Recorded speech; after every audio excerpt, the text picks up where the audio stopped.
फरमाता है, गर्ज खुदावन में और उसकी कुदरत के जोर में मजबूत बनो, खुदा के सब हथियार बांध लो ताकि तुम इब्लीस के मंसूबों के मुकाबला में कायम रह सको, क्योंकि हमें खून और गोश्त से कुश्ती नहीं करना है, बल्कि हुकूमत वालों और इख्तियार वालों और इस दुनिया की तारीकी के हाकिमों और शरारत की उन रूहानी फौजों से जो आसमानी मुकामों में है। इस वास्ते तुम खुदा के सब हथियार बांध लो ताकि बुरे दिन में मुकाबला कर सको और सब कामों को अंजाम देकर कायम रह सको। बस सच्चाई से कमर कसकर और रास्तबाजी का बख्तर लगाकर और पाँव में सुलह की खुशखबरी की तैयारी के जूते पहनकर और उन सब के साथ ईमान की सिपर लगाकर कायम रहो, जिससे तुम उस शरीर के सब जलते हुए तीरों को बुझा सकोगे और निजात का खोल और रूह की तलवार जो खुदा का कलाम है ले लो। खुदा के कलाम का पढ़ा, सुना, समझा और कबूल किया जाना हम सबों के लिए बाइसे बरकत का सबब हो। आमीन। कलाम मुकद्दस का ये खूबसूरत हिस्सा जो आज मैंने आपके सामने तलावत किया है, ये हिस्सा आज हमें उस जंग की बाबत बता रहा है जो इस दुनिया में है। हम सब ने तौबा की है, खुदावन यीशु को कबूल किया है। आज हम क्या हैं? खुदावन यीशु के सिपाही हैं। सिपाही हैं या नहीं? आज आपने मेरे साथ बोलना है। अगर आप बोलेंगे तो बरकत पाएंगे, अगर आप बोलेंगे तो ज्यादा सीखेंगे, क्योंकि बोलने से हमारे जहन में कलाम क्या करता है? महफूज रहता है, हमारे दिल पर नक्श होता है। और जब हम खुदा के कलाम को बोलते हैं तो हम क्या करते हैं? बरकत पाते हैं। आपने बोलना है ताकि आप सीख सके। हम क्या हैं? हम सिपाही हैं खुदावन के, और हम एक जंग के अंदर है। कलाम मुकद्दस के इस हवाला में हमने क्या सीखा है? कि हम एक जंग के अंदर है। ये कोई आम जंग नहीं है, ये कोई दुनियावी जंग नहीं है, ये कोई इंसानों के साथ जंग नहीं है। ये जंग क्या है? ये रूहानी जंग है। ये ऐसी जंग है जिसमें हमारा दुश्मन जो है वो हमें आंखों से नजर नहीं आता। क्या आता है? हमारा दुश्मन हमें नजर आता है? नहीं आता, लेकिन वो हमारी नजर आने वाली दुनिया पर, हमारी नजर आने वाली जिंदगी पर क्या करता है? हमला करता है। इब्लीस क्या करता है? हमला करता है। और हमारा दुश्मन कौन है? आज आपने सीखना है, हमारा दुश्मन कौन है? और ये जंग किसके दरमियान है? ये जंग खुदा है और खुदा के पाक फरिश्तगान है। किनके दरमियान है? एक तरफ खुदा है और एक तरफ खुदा के पाक फरिश्तगान है, दूसरी तरफ इब्लीस है और इब्लीस के नापाक फरिश्ते हैं। और दरमियान में कौन है? दरमियान में हम इंसान हैं। दरमियान में हम इंसान जो है वो फंस चुके हैं। आप देख सकते हैं पैदाइश पहला बाब और उसकी 26वीं से 28वीं आयत के अंदर लिखा है, जब खुदा ने इंसान को तख्लीक किया था तो क्या खुदा ने आदम को ऐसे ही बना दिया था? खुदा का क्या इरादा था? किस मकसद के लिए खुदा ने आदम को बनाया था? किस मकसद के लिए खुदा ने आदम को बनाया था? खुदा ने आदम को इसलिए बनाया था कि जो कुछ भी खुदा ने आसमान, जमीन और जमीन का जो सब कुछ बनाया, खुदा ने क्या कहा था? कि मैं तुझे इन सब पर इख्तियार देता हूँ। ये खुदा का इरादा था कि इंसान जो है वो खुदा के करीब रहे, खुदा उससे बात किया करे। खुदा ने आदम और हवा को अपनी खुसूसियात दी जो खुदा के अंदर थी। खुदा ने उन्हें क्या किया था? अपने हाथों से अपनी सूरत पर, अपनी शबीह पर बनाया था। और खुदा ने अपना दम क्या किया था? आदम के अंदर फूंका था। और मैं आज आपको बताऊं कि खुदा ने आदम को अब्दी आदम बनाया था। खुदा चाहता था कि हमेशा आदम जो है वो खुदा के साथ रहे और जिंदा रहे, लेकिन इब्लीस ने क्या किया? इब्लीस ने क्या किया था?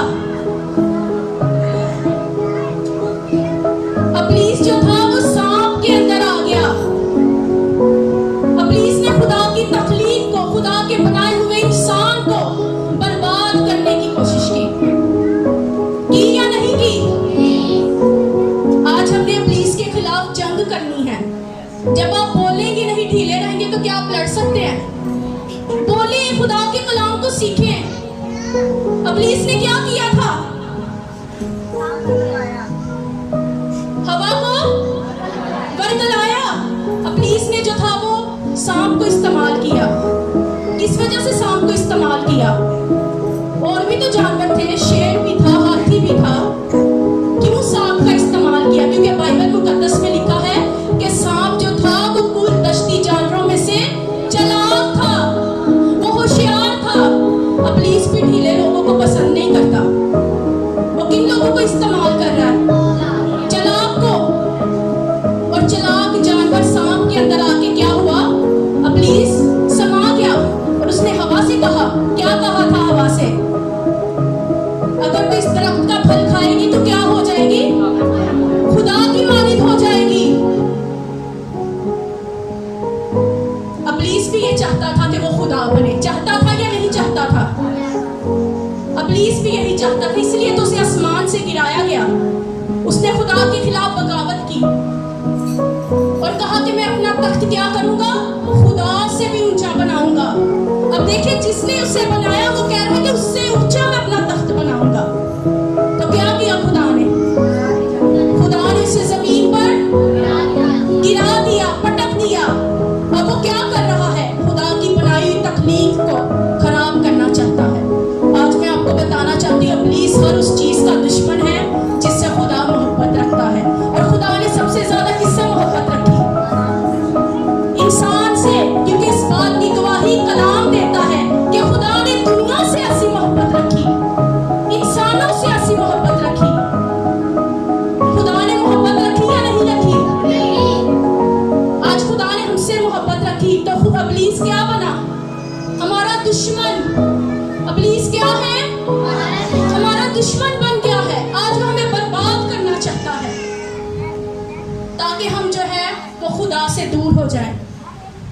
जब गुनाह की वजह से आदम गुनाह में गिर गया तो क्या खुदा ने तब आदम को छोड़ दिया? क्या खुदा ने आदम को गुनाह में ही छोड़ दिया? नहीं छोड़ा। खुदा ने उसके लिए निजात का मंसूबा बनाया। खुदा ने उसके लिए क्या किया? बर्रे को, बछड़े को ज़बह किया और उसे कपड़े पहनाए। खुदा फिर भी आदम की फिक्र कर रहा है।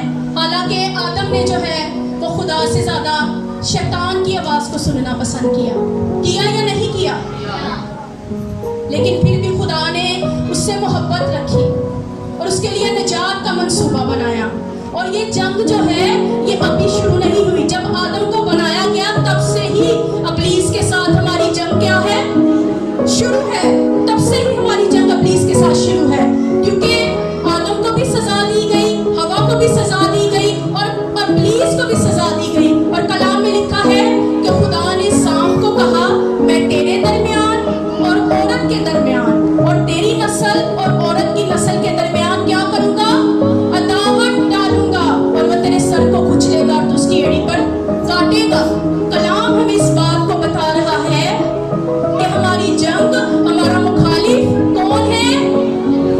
इब्लीस है हमारा मुखालिफ। और हमने जो है वो इब्लीस के खिलाफ क्या करनी है? जंग करनी है। आज मैं आपसे पूछना चाहती हूँ, कलाम में साफ लिखा है, आज हमने पढ़ा, हमारी जंग किसके साथ है? इब्लीस के साथ। क्या खून और गोश्त के साथ है हमारी जंग? तो फिर क्यों जो है वो हम एक इंसान को दूसरे इंसान अपना दुश्मन समझ बैठा है? देखिए इब्लीस ने किस तरह दुनिया को जो है वो अपने जाल में फंसा दिया। फंसाया है या नहीं फंसाया? आज आप देख सकते हैं बहुत से मज़ाहिब ऐसे हैं। आज दुनिया में सबसे ज्यादा जंग किस बात पर है? मजहब की वजह से है या नहीं है? आज जंग किसकी वजह से है? नफरत किसकी वजह से है? मजहब की वजह से। इब्लीस ने मजहब को ही इस्तेमाल कर लिया ताकि वो खुदा के इरादा से दूर हो जाए। खुदा ने क्या किसी को मजहब दिया? क्या आदम को कोई मजहब दिया? लेकिन इब्लीस ने क्या किया? एक इंसान को दूसरे इंसान का क्या किया? दुश्मन बना दिया। आज दुनिया में जो तलवारें हैं, बोम है, तोपे हैं, ये किसके लिए है? किसके लिए है? इंसानों के लिए। और किसने बनाई? इंसानों ने ही बनाई। क्या वो बम और पिस्तौलें या तलवारें ये सब क्या इब्लीस के लिए है? किसके लिए बना दी? इंसानों के लिए। आज इंसान ही दूसरे इंसान को क्या समझ बैठा है? अपना दुश्मन समझ बैठा है। आज हम अपने घरों में देखें, इब्लीस ने रिश्तों के अंदर अदावतें, लड़ाई झगड़े, हसद, तिफरके डाल दिए हैं। ये रिश्ते खुदा ने हमें किस लिए दिए थे? मोहब्बत के लिए। कलाम में लिखा है कि भाई किस लिए है? मुसीबत के दिन के लिए। आज भाई भाई का दुश्मन, बहन बहन की दुश्मन। इब्लीस ने हमारे इंसानी रिश्तों को खराब कर दिया। किस वजह से? क्योंकि हम उसके खिलाफ खड़े ही नहीं होते। कलाम तो हमें ये बता रहा है कि हमारी जंग किसके साथ है? इब्लीस के साथ। इंसानों के साथ हमारी जंग नहीं है। आज हमें अपने दिल से, अपनी सोचों से इस बात को बाहर निकालना है कि कोई बहन, कोई भाई, कोई रिश्तेदार हमारा दुश्मन नहीं है। हमारा दुश्मन कौन है? इब्लीस हमारा दुश्मन है, जो हमारे रिश्तों को खराब करता है, जो हमारी जिंदगियों को खराब करता है। अगर आज हम बीमार हैं तो उसके पीछे भी इब्लीस का हाथ है। अगर आज हम गुर्बत में हैं तो इब्लीस का हाथ है। अगर आज हम किसी वजह से दुख उठा रहे हैं, किसी मुसीबत में हैं, तो किसी बहन भाई की वजह से नहीं। किसकी वजह से? इब्लीस की वजह से, गुनाह की वजह से। आज हमें अपने रिश्तों को मजबूत करना है। हमें अपनी सोचों से, अपने दिल से नफरतों को निकालना है, जो इब्लीस के क्या है? जलते हुए तीर है। कलाम में लिखा है कि इब्लीस के जलते हुए तीरों को बुझा दो। लेकिन हम क्या करते हैं? हम तो और उन तीरों को हवा देते हैं। देते हैं या नहीं देते? आज हम अपने दिल में अपने शौहर के लिए, शौहर बीवी के लिए, सास बहू के लिए, मुख्तलिफ जो रिश्ते हैं जो खुदा ने हमें दिए हैं, हम उनके लिए अपने दिल में नफरतें रख कर बैठ गए हैं। ये इब्लीस का एक बहुत बड़ा मंसूबा और हथियार है, ताकि वो हमारे घरानों को क्या करे? खराब करे, हमारे बच्चों को खराब करे। तो क्या हमें उसे मौका देना है? क्या हमें उसे मौका देना है? नहीं देना। तो फिर हम किस तरह खुदा इब्लीस का मुकाबला कर सकते हैं? मैंने इस आयत को पढ़ा था, बताए मुझे हम किस तरह इब्लीस का मुकाबला कर सकते हैं।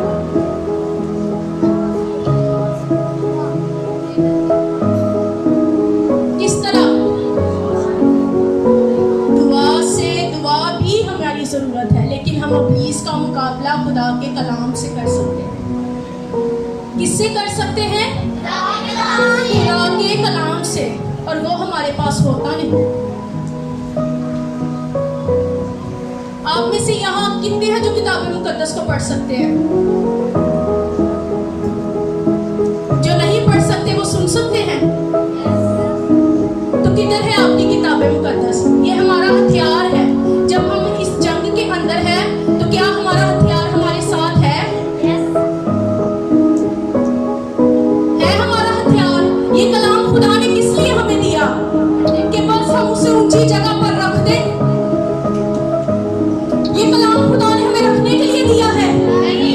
किस लिए दिया है? पढ़ने के लिए। पढ़ नहीं सकते तो किस लिए? सुनने के लिए।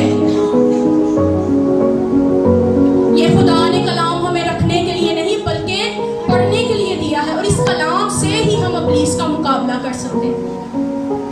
जब इब्लीस हमें आजमाने के लिए आता है, सबसे बड़ी मिसाल खुदावन यीशु मसीह।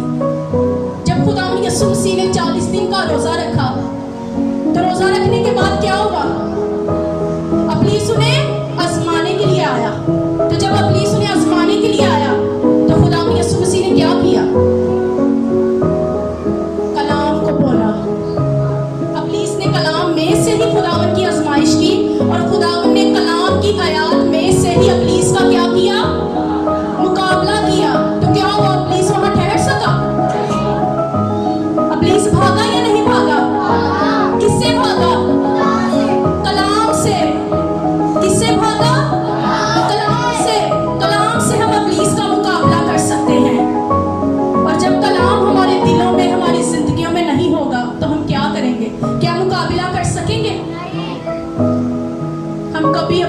मुकाबला नहीं कर सके।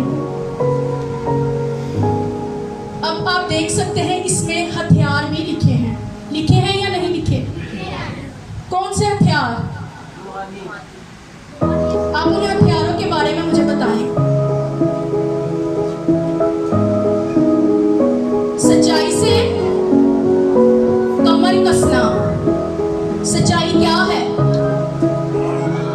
क्या है? बस तुम सच्चाई से वाकिफ होकर सच्चाई तुम्हें आजाद करेगी। और फिर रास्तबाजी का बख्तर लगाना। बख्तर क्या चीज है? आपने किसी सिपाही को जंग में जाते हुए देखा है? बख्तर ये इस तरह पूरे यहाँ पर लगाया जाता था ताकि दिल, फेफड़े और जो पेट के अंदर जो भी हमारे ऑर्गन्स हैं वो सब क्या रहे, सेफ रहे। ये इसलिए लगाया जाता था। कलाम भी कहता है रास्तबाजी का बख्तर लगा, और ये इसलिए लगा ताकि हमारा दिल जो है वो महफूज रह सके, क्योंकि कलाम में लिखा है अपने दिल की खूब हिफाजत कर, क्योंकि जिंदगी का सरचश्मा यही है। जिंदगी का सरचश्मा दिल है। तो क्या आज हम अपने दिलों की हिफाजत करते हैं? किस दिल में गाने हैं या दुनिया की ख्वाहिशात हैं या नफरतें हैं? क्या है हमारे दिलों के अंदर?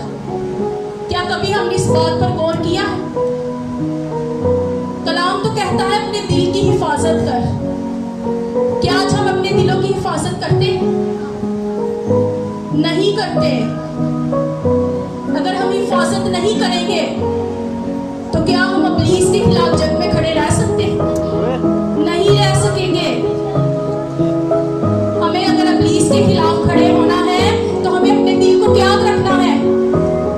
महफूज रखना है। और फिर कलाम की खूबसूरत आयत, शरीयत की ये किताब तेरे मुंह से ना हटे, तुझे दिनों रात इसी का ध्यान हो, तभी तुझे इकबाल मंदी की राह नसीब होगी और तू खूब कामयाब होगा। हालेलुया। ये कलाम की बाबत लिखा है।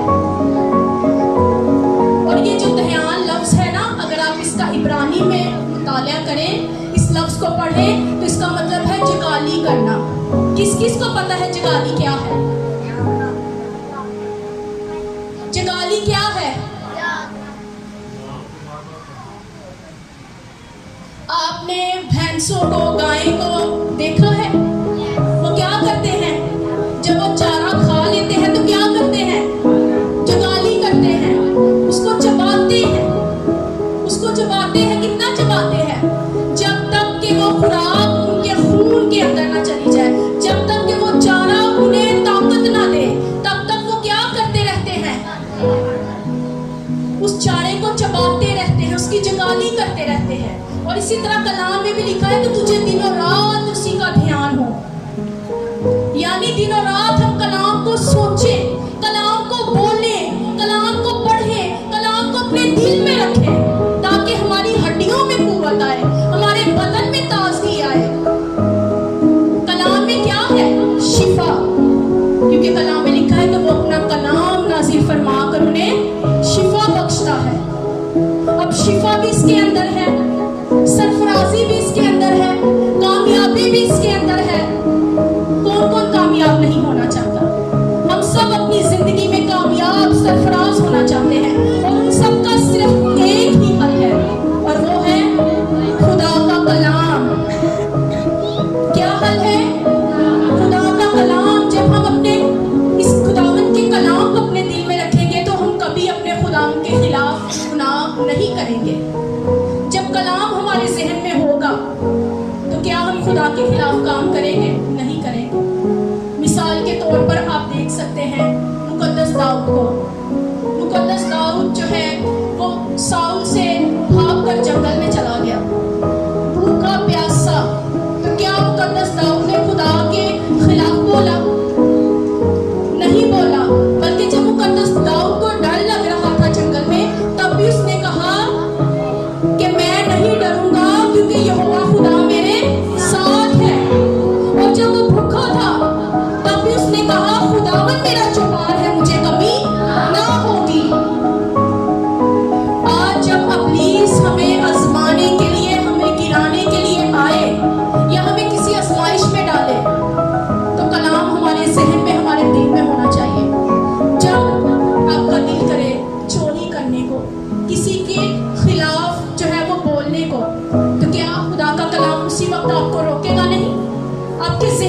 आएगा कि कलाम में लिखा है कि मैंने चोरी नहीं करनी। जब आप किसी को गाली दे तो फौरन आपके जहन में आएगा नहीं, मैंने गाली नहीं देनी,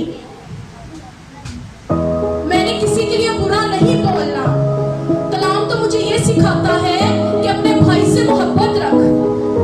मैंने अपने भाई से, अपनी बहन से नफरत नहीं करनी।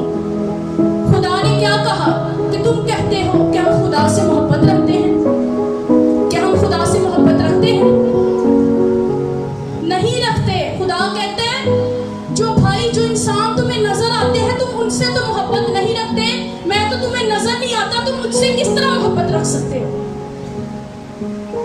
आज हम अपने आप को झूठे दावों में या अपने आप को तसल्ली में लिए हुए हैं कि हम खुदा से मोहब्बत रखते हैं, जबकि खुदा का कलाम ये कहता है, खुदा खुद ये फरमाता है कि जो भाई तुझे नजर आता उससे तो तू मोहब्बत नहीं रखता, तो मैं खुदा जो तुझे नजर नहीं आता मुझसे किस तरह तू मोहब्बत रख सकता है?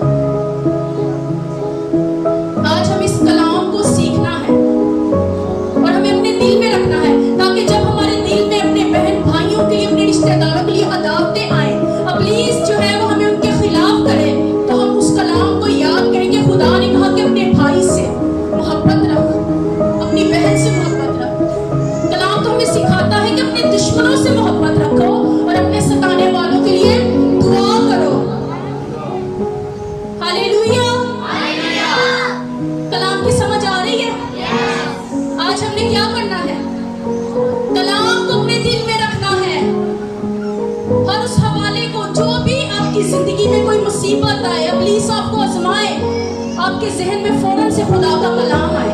कब आएगा? जब आपने उसे पढ़ा होगा, जब आपने उसे सुना होगा, जब आपने उस कलाम के लिए रिसर्च की होगी, तभी आप इब्लीस का मुकाबला कर सकेंगे।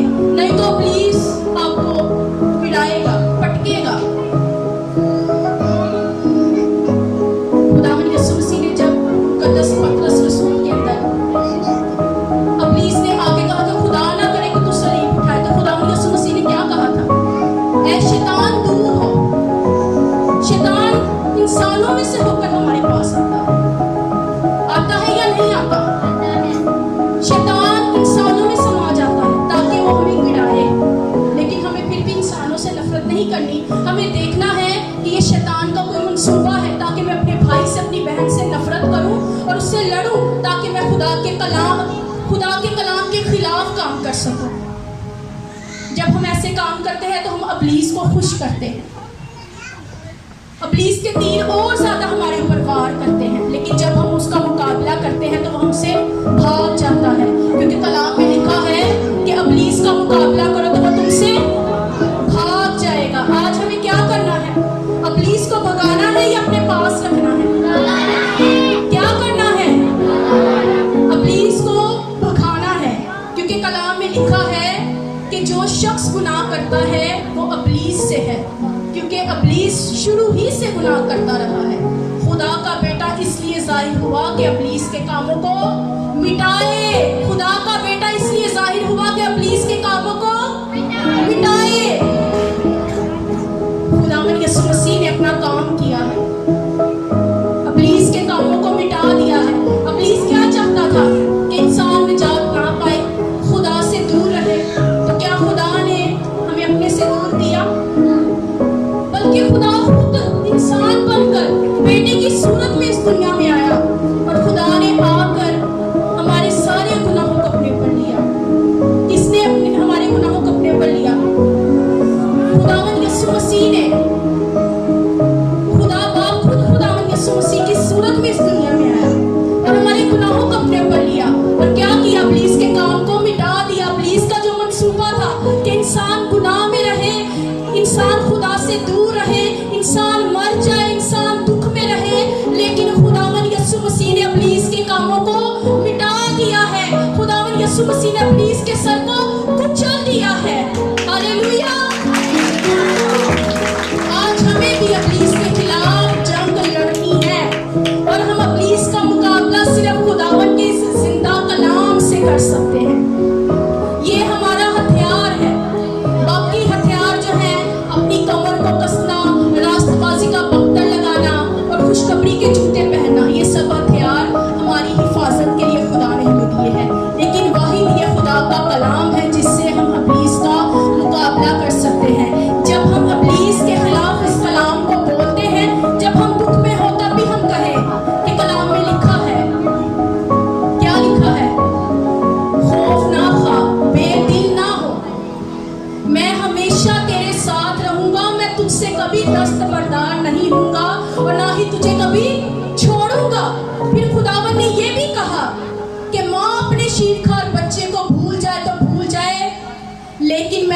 कभी नहीं भूलूंगा। और फिर खुदा ने क्या एक और बहुत खूबसूरत आयत है कलाम में कि शेरे बब्बर के बच्चे तो भूखे और हाजतमंद हो सकते हैं, लेकिन खुदावन के तालीम कभी किसी नेमत के मोहताज नहीं होंगे। हालेलुया। कभी किसी नेमत के मोहताज होंगे नहीं होंगे। जब इब्लीस आपकी परेशानियों में, आपके दुखों में, आपकी बीमारियों में आपको आके आजमाता है या खुदा के खिलाफ बोलने के लिए मजबूर करता है या सोचने के लिए मजबूर करता है, तब भी हमने अपने खुदावन के लिए कुछ नहीं कहना, बल्कि ये कहना है कि खुदावन ने कहा है कि परेशान नहीं होना, खुदावन ने कहा है कि तुम किसी चीज के मोहताज नहीं होंगे, खुदावन के कलाम में लिखा है कि हमें कभी किसी चीज की कमी नहीं होगी। तो इब्लीस भागेगा या नहीं भागेगा? इब्लीस भागेगा और फिर कभी नहीं आएगा, क्योंकि उसे पता है कि इसका दिल, इसकी सोचें खुदा के कलाम से भरी है, वो कभी हमारे सामने ठहर नहीं सकेगा। आमीन। क्योंकि इब्लीस जो है वो खुदावन से डरता है, खुदा के कलाम से डरता है। आज हमारे इसलिए बहुत से नौजवान ऐसे हैं जो खुदावन के कलाम से दूर है या नहीं है। आज क्यों हमारे बहुत से नौजवान गैर मज़ाहिब के अंदर जा रहे हैं? किस वजह से जा रहे हैं? कि उन्हें उनके ईमान का, उनके कलाम का पता ही नहीं। अगर उनके अंदर कलाम हो खुदा का, तो क्या वो अपने खुदा का इनकार करेंगे? कभी भी नहीं करेंगे। आज हमें इस बात की जरूरत है कि हम इस खुदावन के कलाम को सीखें। कलाम में लिखा है ईमान सुनने से पैदा होता है और सुनना मसीह के कलाम से। अगर आप नहीं पढ़ सकते तो आप इस कलाम को सुने। जब आप सुनेंगे तभी आप इसे अपने बच्चों को बता सकेंगे, अपने दिल में रख सकेंगे। और जब हम कलाम को सुनेंगे नहीं, पढ़ेंगे नहीं, तो फिर हम किसी तरह भटक जाएंगे। लेकिन फिर भी खुदावन हमें संभालता, हमें छुड़ाता है। बहुत खूबसूरत एक लिखी हुई थी बात मैंने सीखी कि जब जो भेड़ है वो चरवाहे के पास रहती है, तो क्या भेड़िया उसके पास आता है? कि भेड़िया उसके पास आ सकता है जब भेड़ों के पास चरवाहा होता है? नहीं आता। जब हम अपने चरवाहे के पास रहेंगे तो क्या भेड़िया हमारे पास आएगा? नहीं आएगा, क्योंकि जो भेड़िया है वो भेड़ों से नहीं डरता, बल्कि किससे डरता है? चरवाहे से डरता है, खुदावन से डरता है, क्योंकि खुदावन ने उसे शिकस्त दी है। जो हमारे गुनाहों की दस्तावेज थी, जो हमारे गुनाह थे, वो खुदावन ने सलीब पर मिटा दिए हैं। अब हम पर सजा का हुक्म नहीं। हम अपने आप को छोटा ना बनाए, हम अपने आप को जो है वो नीची आंखों से ना देखें, क्योंकि खुदावन ने हमें बरगजीदा नस्ल, शाही काहिनों का फिरका, मुकद्दस कौम बनाया है। खुदावन ने हमें नई पहचान दी है। हम अपनी पहचान को देखें और इब्लीस के खिलाफ खड़े हों, ताकि हमारे घराने, हमारे खानदान इब्लीस के हाथों दुख ना उठाएं, बल्कि हम हमेशा अपने खुदावन में कायम रहें और उसके कलाम को जो है वो इज्जत और जलाल देते रहें। आमीन। आमीन। कलाम में लिखा है